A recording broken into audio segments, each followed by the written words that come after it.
Unexpected Heroes podcast that sheds light on interesting people around the world. My name is Mayo, a Hindi-speaking Japanese YouTuber, and I'm Harry-san from Japan, and working with Mayo-san to bring interesting people on our show. That's great. Thank you so much. Thank you very much. And do you know today's guest? I have no idea. I forgot.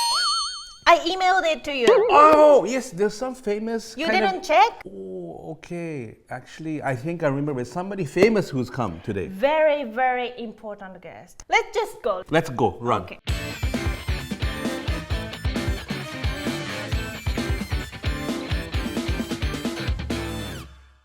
Today, we have a special guest for our very first episode. That is Ambassador of Japan to India, Mr. Hiroshi Suzuki and Madam Ambassador.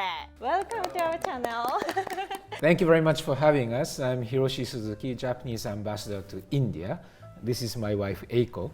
We've been in India for a year and 5 months, and we love India. We are truly enjoying our stay in India. Thank you very much. As I am known as a street food fighter or Queen of Chili these days, and we love India very much, and we appreciate the Indian people very much. Thank you. So to begin with, to get to know the ambassador more, I would like to ask, when did you decide to become a diplomat and why? In my high school, I studied in Milwaukee on an exchange program called American Field Service. I was a teenager at that time, 16, 17. And then I felt I wanted to contribute to make understanding between Japan and the United States deeper. So, and to enhance friendship between the two countries. That was the beginning. Wow. Yes. So that's the time we wanted to start to become an ambassador. To be a diplomat. Diplomat. Yes. Not an ambassador then. Not so quick. So I see. Very interesting. You know so many people. You've interacted with global leaders. What is, in your opinion, what makes a successful career as a diplomat, as an ambassador representing the government of Japan here in India? Obviously, you meet so many people. I think you're energized by different people, and you have a lot of impact. But what makes a successful career, in your opinion? Well, in my view, the world is complex, and things are not always black and white. So I personally attach importance to listening to divergent views. I try to meet as many people and get different views. And then I think on my own, and when I meet with many different people, I try to show my sincerity and my enthusiasm in interacting with my counterparts. And so based on different views, when I decide this, in my view, is the right way, then I try to be very persistent, very persuasive. I meet challenges oftentimes, but I try to see it through. Amazing. So, if I may summarize, before thinking, there's listening. Yes. And then yes, after thinking, there is this sincere appreciation of different views, and then you synthesize a response, which you are very confident about, and you deliver that response to your counterparty. That is maybe the secret of your success. That's my view.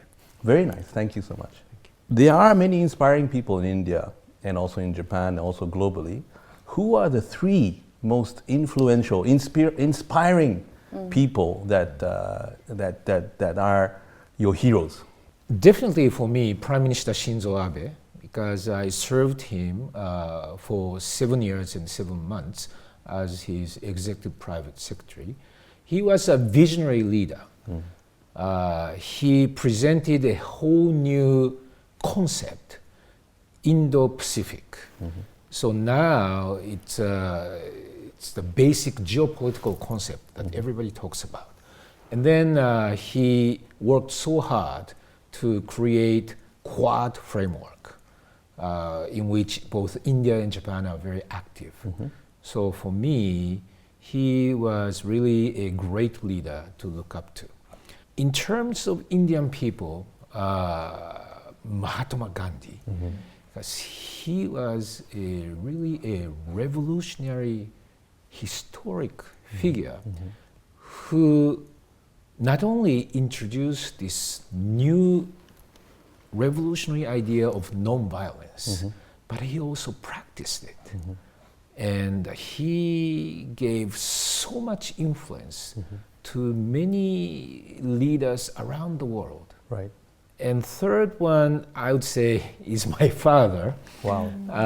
Because he's already passed away, but he used to be a teacher of math and computer science. Oh, wow. But when I told my father I want to go to the US to study, I was a high school student, teenager. And he encouraged me, go on, Hiroshi, do what you want to do. And after I came back, when I told my father I want to become a diplomat, he said, okay, if that's the thing you really want to do, go for it. So he was really instrumental for me to pursue my career as a diplomat. Wow. So I think, in a sense, inspirational leadership from Abe-san, Mahatma Gandhi's sort of non-violence, and the encouragement, I think, that your father created, the environment, are also maybe very critical in success. Thank you so much. You have been uploading fun videos of eating pani puri, street food, trying new things. Why do you think it's important as an ambassador to use social media and post cultural videos? Because with SNS, I can reach out to millions of people whom I don't know. And my wife and I both love India. As you said, when we go outside of Delhi, we try to eat street food. We want to try different outfits. India is amazing. It's diverse culture, diverse tradition, and we are really mesmerized by the beauty of India. So we want to show through SNS that we love India, and if somebody who didn't have any interest in Japan but come to hit our SNS on the net, and if they get interested in Japan, that's all the more happier, all the more happier for us, because I want to get more and more Indian people to become interested in Japan. It's actually really working. Your videos are retweeted like crazy. Thank you. Thank you. Thank you so much. You're Thank doing you. great work. Yeah, Thank thanks you. to the editor in our embassy, our colleague who does it. Wow. We really appreciate her. Whose idea was it first? Like you or Madam Ambassador or Ambassador? Like, Well, are uploading together, right? when I look back, I remember maybe it was a couple of months after I arrived. It was on a weekend, I had some time, and I was looking at my Twitter. It was boring. All work. All work and no play makes Jack a dull boy. So I thought, of course I have to put up, work-related videos, but then I thought, let's try, interesting ones, because we love Indian food, we love Indian dresses, so we wanted to show to Indian people that we love India. Very nice. Looking forward for the next. Thank you. videos. Yes. Thank you. When it comes to Indian people working in Japan, till today, I think the IT skilled Indian workers are a lot in Japan, but because of the labor shortage in Japan and more and more Indian people are interested in working in Japan, there might be a future where Indians work in various fields such as nurses, care workers, and taxi drivers, etc. Which kind of future do you see in Japan in such context? I attach high priority in encouraging more talented young Indian people to go to Japan and get job training and work. And I've identified 4 major areas, namely caregiving, agriculture, hospitality, and construction. Of course, there can be many other areas, but those are the 4 areas that I attach priority right now. For example, there is an elderly home in Fukui Prefecture called Sakuraso. Due to manpower shortage, they had to shut down part of their operation, but the owner decided to introduce more than 10 Indian skilled workers, caregivers. And it was a huge success because the grandma and grandpa in the nursery home, they always say, oh, Indian caregivers are so kind, they are so cheerful, they are so caring. I cannot imagine my life without Indian caregivers. And it became such a big success that it made even a local news. Another example is agriculture. In Kochi Prefecture, one farm called Kumagai Farm, the owner decided to take in Indian workers, 2 women. They became a big success. So even the governor of Kochi wanted to meet them, and actually he did. And this owner was so satisfied with the first success, so he wants to introduce more Indian skilled workers in his farm. So as you can see, there is a huge opportunity in Japan. So I want to showcase that if Indian people go to Japan, they can get skills and they can get higher pay in comparison with India.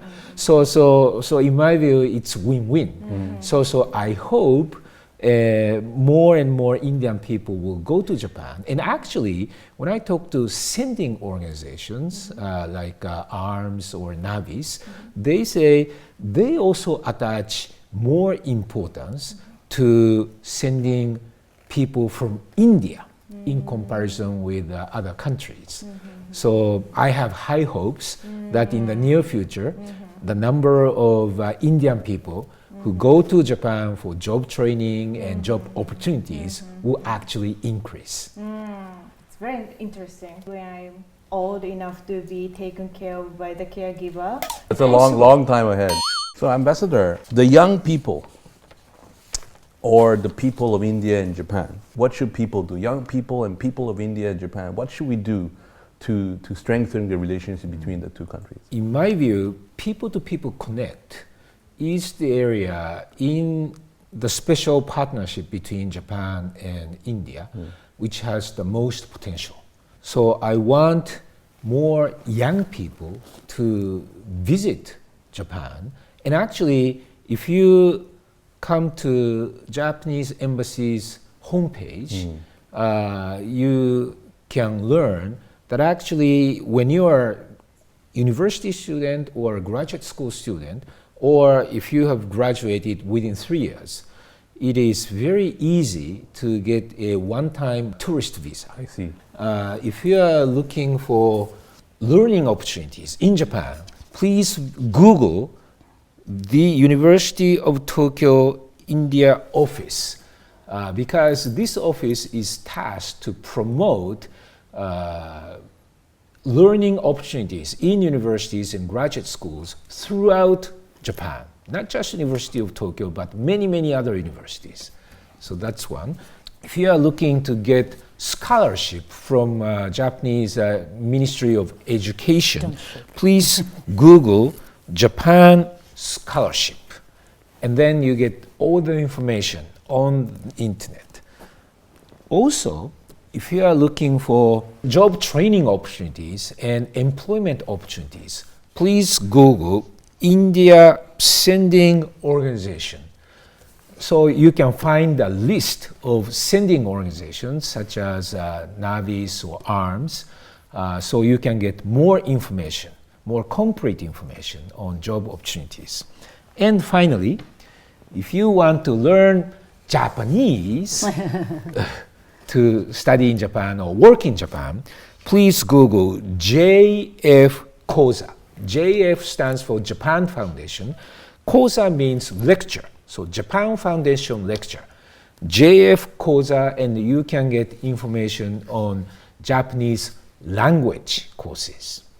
So please feel free to Google all these. Our staff is also studying with that JF, Japan Foundation Koza.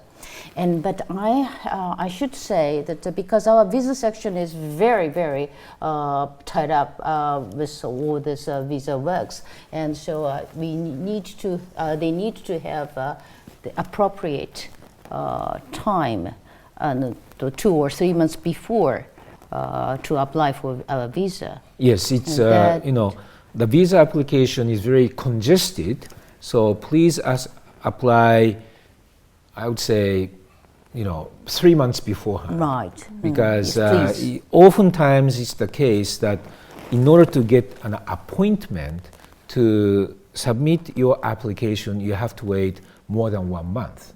The queue is that long, so please apply way in advance. Ambassador Madam, any advice for young people of India or for Japan? What advice would you give them now?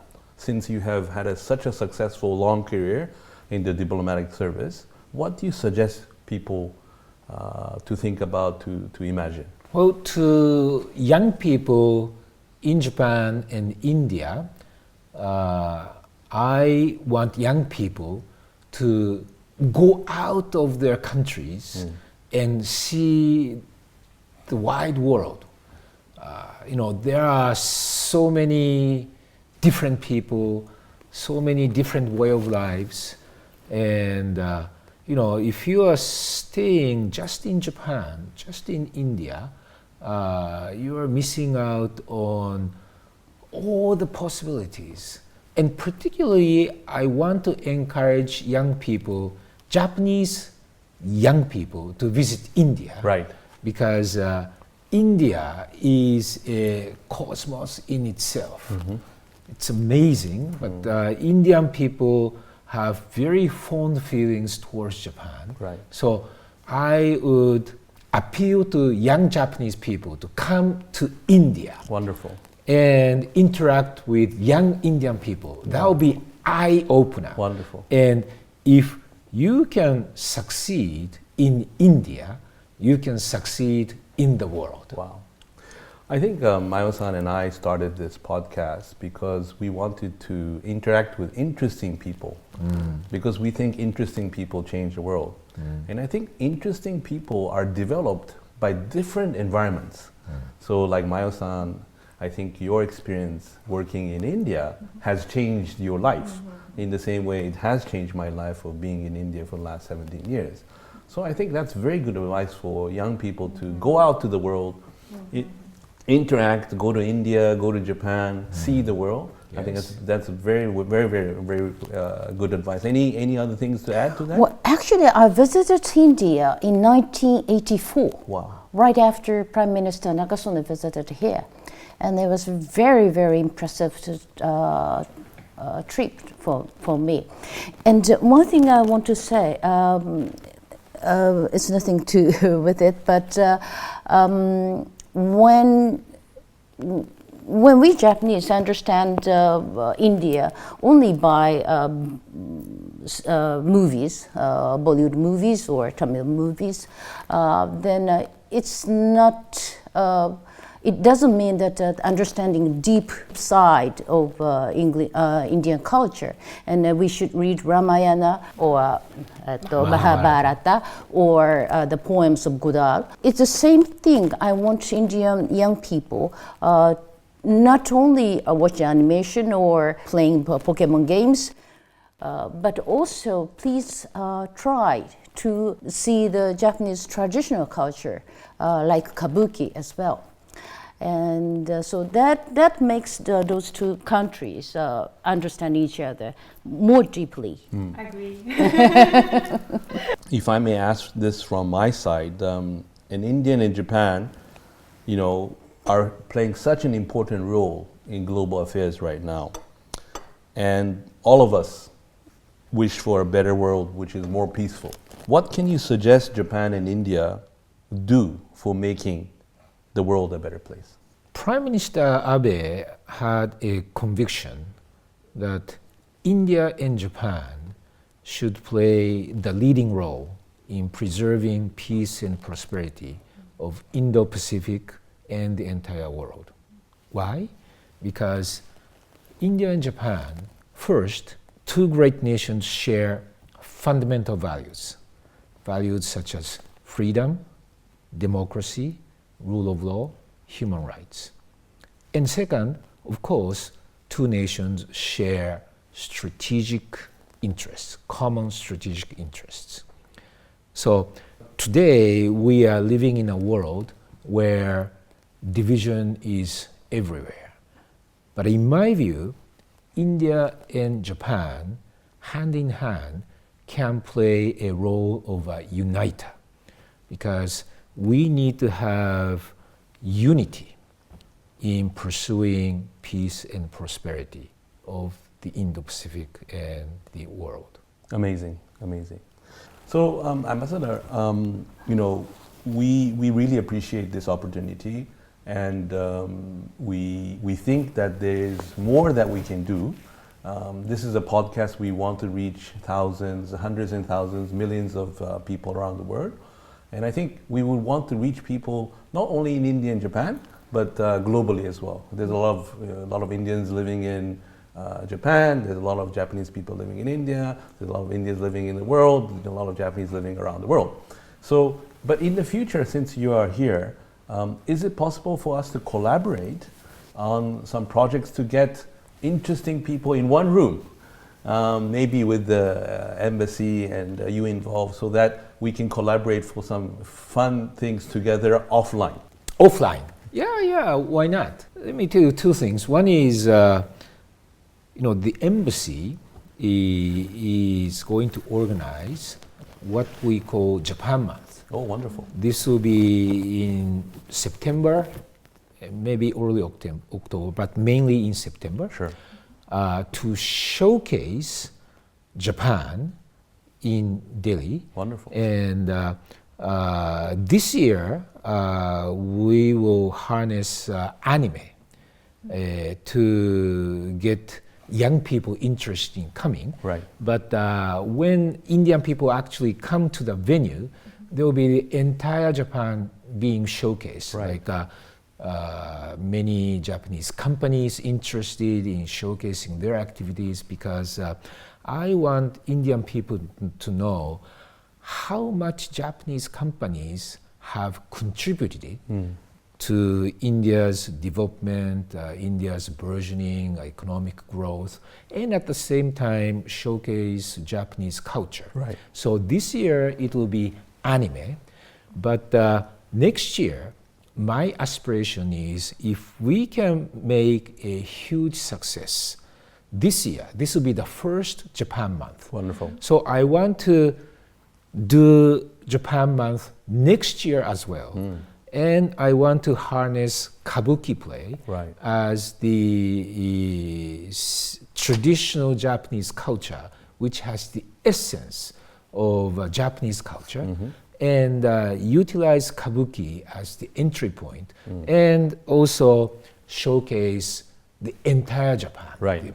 The Japanese, various attractive Right. aspects of Japan, not just economic activities, but encompassing culture, Wonderful. food. And also in terms of food, since I want to promote authentic and delicious Japanese food, I think it's a good idea for us to collaborate in showcasing what kind of delicious food we can make by using authentic Japanese Wonderful. ingredients and authentic Japanese soy sauce and other, sauces, Thank other, you.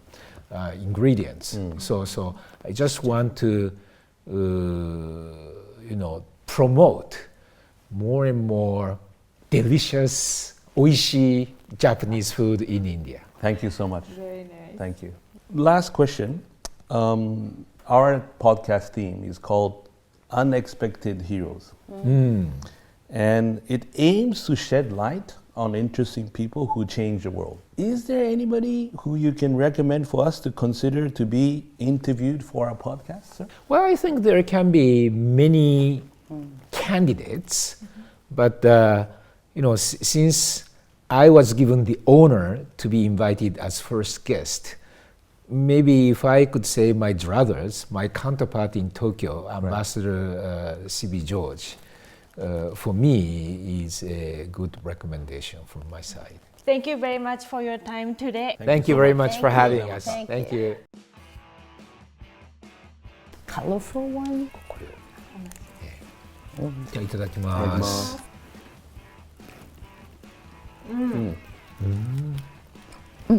おいしい。おいしい。おいしい。 Saffron flavor. It's great. あちゃ消してへん。もう一ついただいて。どうぞどうぞ。